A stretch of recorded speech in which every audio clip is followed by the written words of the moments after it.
How to be irresistible again. I'm going to share with you proven ways that we can reattract our exes. So, welcome once again to Love Advice TV. I'm Coach Abby, and I'm especially delighted to welcome you to today's video. Now, it's very, very important that if we want to reattract, we need to find ourselves in the best way. If you've ever found yourself thinking, how do I get them to look at me the way they used to? Or how do I become literally just irresistible? This video is for you. Now, I know breakups are hard. And after everything you've been through, the last thing you want to hear is, okay, you got to become irresistible or just move on. Because let's be real, you're hurt and what you really want is your ex back. But not just as they were. You have to remember that. What you want to do is you want to reawaken in them something to see you as they saw you initially, not as it was at the end. You need to create that person that they themselves say, oh my God, I'm letting it get away. And you want it to do it without looking desperate or needy or fake. You want it to feel natural, like you've unlocked a hidden power since they've left. So guess what? That power that we're talking about, it's already within you, and you just have to tap into it. So now this video is intended for anyone that is looking to reignite once again a feeling of being seen, of being irresistible. So let's kick things off with one thing you have control over. And you have control over confidence. And you must reclaim your confidence. Now, we have to remember confidence is magnetic. It's what makes you stand out, even in a room full of people. But here's the thing, most people don't realize that confidence doesn't come from external validation. It comes from within. It comes from you. It comes from you deciding that you're worthy of love, attention, and respect. It is only then that you start radiating an irresistible magnetic energy. Yes. You see, when you feel good about yourself, you stop chasing. You stop feeling like you have to convince anyone to love you, convince anyone of your worth. Imagine this scenario, just for imagination purposes. So you're in a coffee shop and you're just minding your own business. So you're having a cup of coffee, you're just there, whatever. You feel super, super stress-free after an amazing morning workout. And guess what? Your ex casually walks in. And you slightly look up and you smile. And you continue enjoying your coffee. You refrain from standing up, from inviting them over, from, God forbid, texting them as you're heading out to your car in the parking lot. Hey, I just saw you. Nothing. You basically did not exhibit any signs of anxiousness or insecurity. I think you'll agree that they couldn't help but notice a huge shift in your energy, not necessarily in you, in your energy.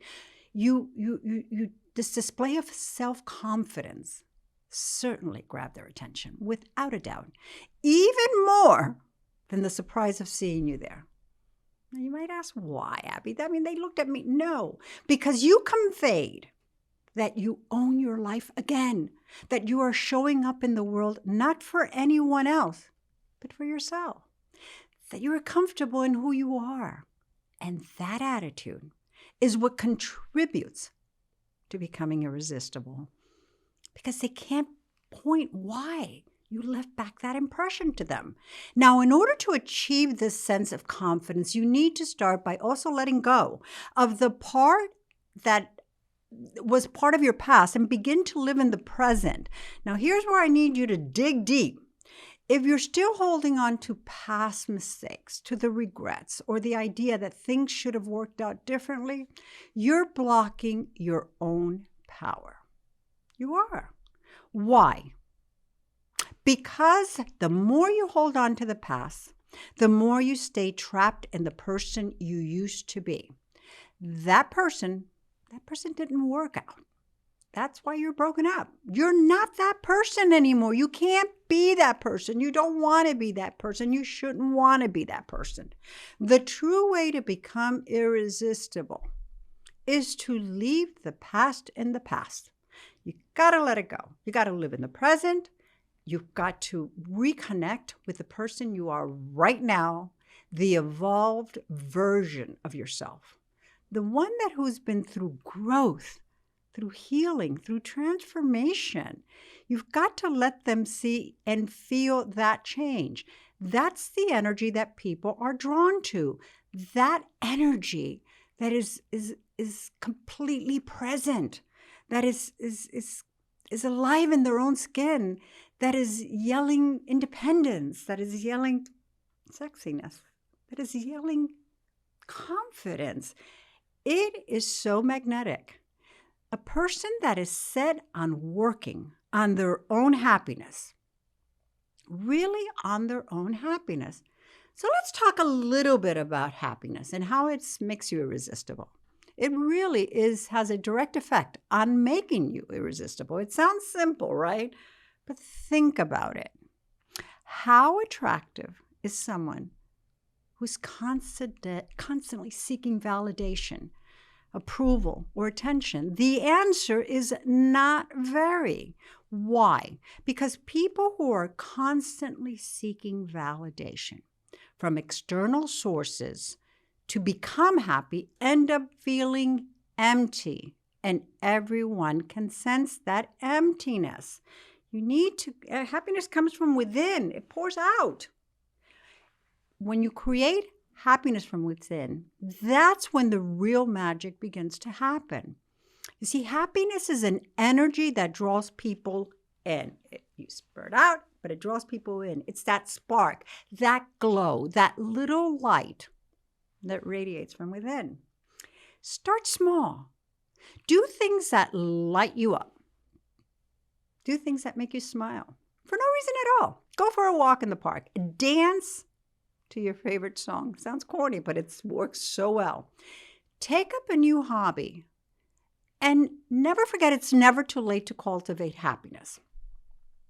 So this is a funny one because I recently coached a 75-year-old lady who honestly showed me a thing or two. Honestly. She needed help with getting her longtime boyfriend, who is also 75, to accompany her to line dancing classes. Yes, line dancing classes. Love is ageless. Her initial concern was that he had lost interest in keeping the relationship alive.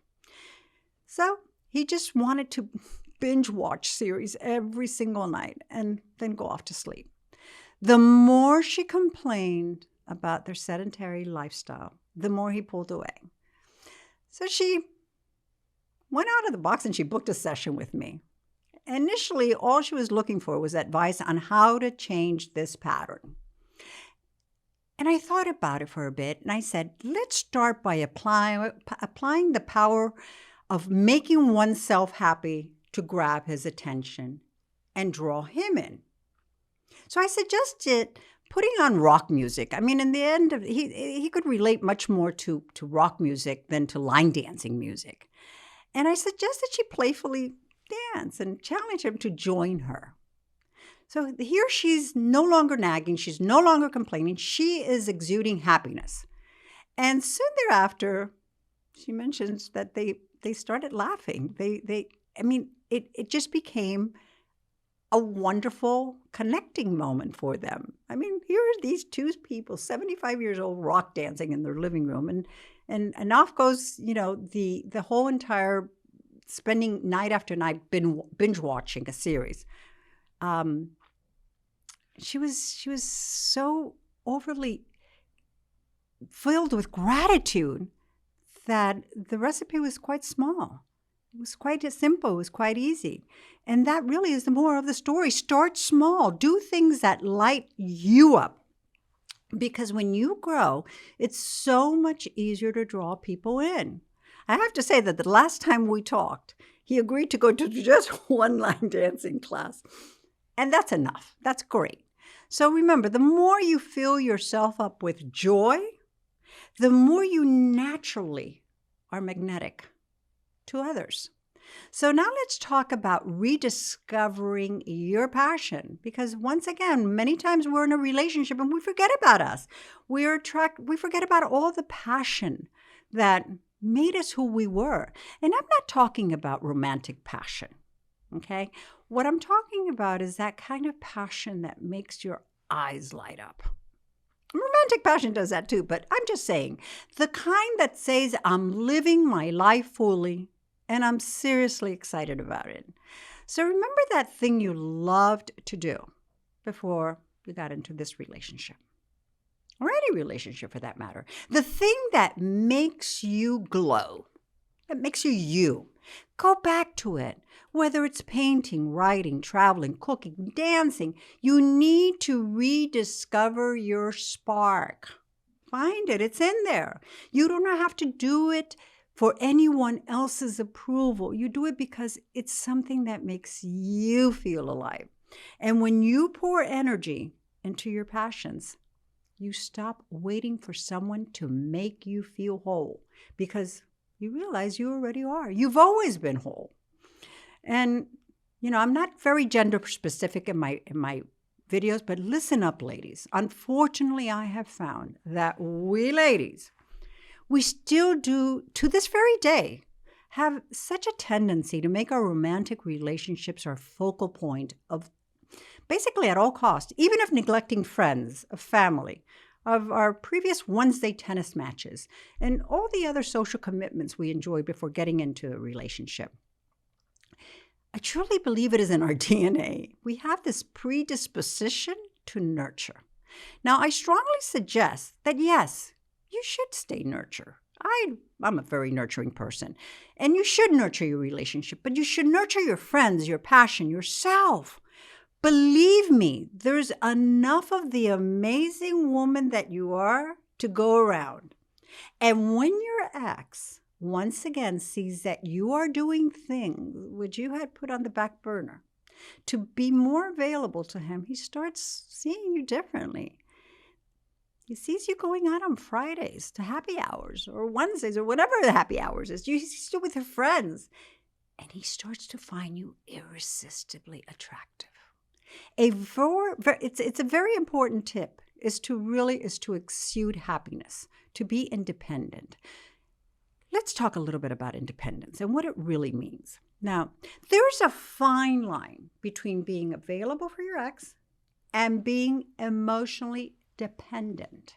Now, the first one is healthy. You're still your own person with your own life, and you have your own needs and your own emotional boundaries and what have you.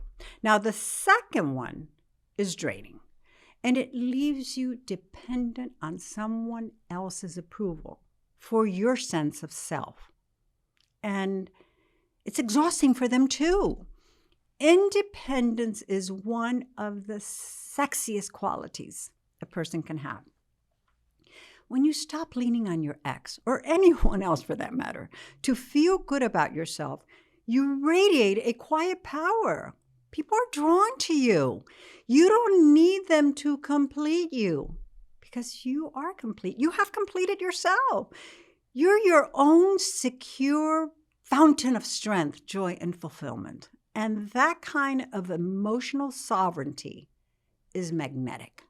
And when your ex sees that shift in you, they'll realize you're no longer that person they thought they could walk all over, because we allowed it.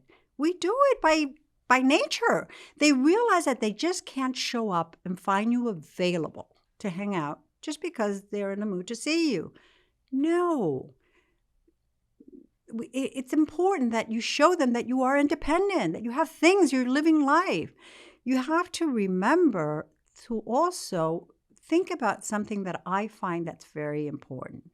When they do come and when they do all of a sudden, hey, I want to hang out, I want to do this, I want what have you, what you really have to remember is to respond in a way that you're playful. That's it. but you don't have to be available, but you can't be playful. And what I mean is you can be a little flirtatious. You can become teasingly irresistible. But the secret is in being playful, not desperate. Because desperation doesn't attract at all.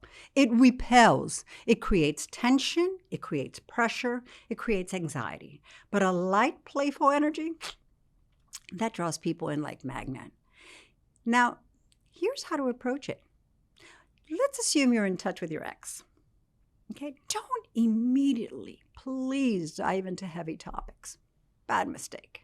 Keep things lighthearted. Keep the energy playful. Show them you're okay without them, without needing anything from them. That you're complete because you're you. You need to let me give you an example, okay? Instead of texting them and saying, I miss you and we need to talk, try something more playful. I mean, something like, hey, remember you owe me a cup of coffee, with an emoji, a smiling emoji. Just keep it light. You could also say something, hey, I'm not saying I grill the best burgers, but you said I did. Ha, ha, ha. Just hoping you're well. You can flirt a little. You can have fun with it. You can show them that you're not just the serious, depressed person that they left behind. They need to see in you someone that's evolved, that you're lighthearted, that you're enjoying life. This playful energy is something they won't be able to resist. So what I'd like to do is close with one of my favorite subjects. And the subject is, once again, of the energy we radiate. Now, this one is subtle. The incredible, powerful subtleness of energy. You need to let your energy speak for itself. Now, what do I mean by this?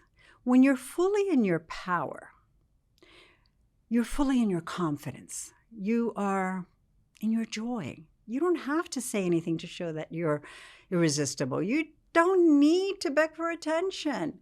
You're just there. You just remind them you don't need to chase. Your presence is enough. People are naturally drawn to strong energy. And your ex, they're no different. They'll be unable to ignore the fact that you're transformed. It's important that you realize that power lies within. When you walk into a room, you walk in with that confidence, your smile. You let them see that light that emanates from you without saying too much. It's really very magnetic, very irresistible, and they can't help noticing. And most of the time they feel it's because there's someone new. Not necessarily so. So, honestly, I think that before I close, I just want to speak a little bit about something that a lot of people struggle with.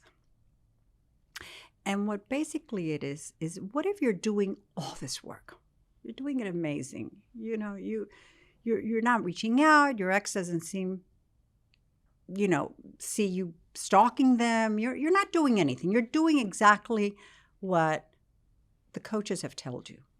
Myself, and probably the zillions are out there. You're keeping your space. You're giving them space. You're keeping yours. You're working on yourself, and still your ex doesn't appear to be attracted to you. Okay? They're polite. They're maybe even friendly. But there's no spark. No flirtation. They're obviously signs that they're pulling back. So instead of asking them, why are you feeling this way? Here's my advice. And I need you to really, really hear this. Please do not be discouraged. Just because they aren't showing attraction doesn't mean they aren't feeling it. Some people guard themselves out of fear, out of ego, confusion. Others aren't ready to admit that you're glowing again. And that fact that you're glowing stings. But here's what matters most. How you carry yourself in that moment. You don't shrink. You don't chase. You don't ask, why aren't you responding to me? Why aren't you looking at me like you used to? Not necessary. No, you smile. You hold eye contact. You stay grounded in your worth because you are worthy. Because when someone sees that you aren't shaken by their lack of response, that's when they feel your power. And that's so seductive. That's so irresistible. Let them sit with that. Let them process it. Trust me, they will. Remember, the goal is to be unexpected and to be unforgettable. If you have the chance to meet them in person, this is your moment. Yes. And I'm not saying you need to show up like you're walking on a red carpet or anything like that. No, what I am saying is do something different. Change your hairstyle or something that brings out the color in you. I don't know, gentlemen, have a clean-shaven beard, a little bit of scruff here or there. You know, something that is a change. You know, you want to come across as different, your fragrance, your vibe, not because you're trying to prove anything, but because you're showing evolution. And subtle shifts say, I'm not the person you've left. I've grown. Come and get to know me. The goal is to walk away, leaving a favorable impression. Let them stay with the memory of the new you. There's such emotional power when you can walk away smiling and confident, regardless of what they say to you. That's what I want for you. So please don't fear the silence. Please don't fear the lack of response. You are the shift. Let them catch up to it. And if you're still not sure where you stand or what energy you're currently projecting, I invite you, just take the free assessment questionnaire below. Take it at your time, at your leisure. It's really designed to assist in determining where you are in this relationship and what steps to take, as you're moving forward. I love all the self-help tools that we have out there. Don't underestimate their power. Let this be your next bold step forward. And lastly, remember that confidence isn't loud. It doesn't need to convince anyone. It's about just showing up as the most authentic, confident, and radiant version of yourself. It simply means walks into a room and say, I'm here. I know who I am. And that's more than enough. And it's not about being pretentious, by the way. It's that the main component is to become irresistible authentically. And through it, re-attract your ex. So, thank you once again for joining me today. As always, if you found this video helpful, please don't forget to like and subscribe for more tips on personal growth, on mending broken relationships, and everything in between. Until next time, I'm Coach Abby.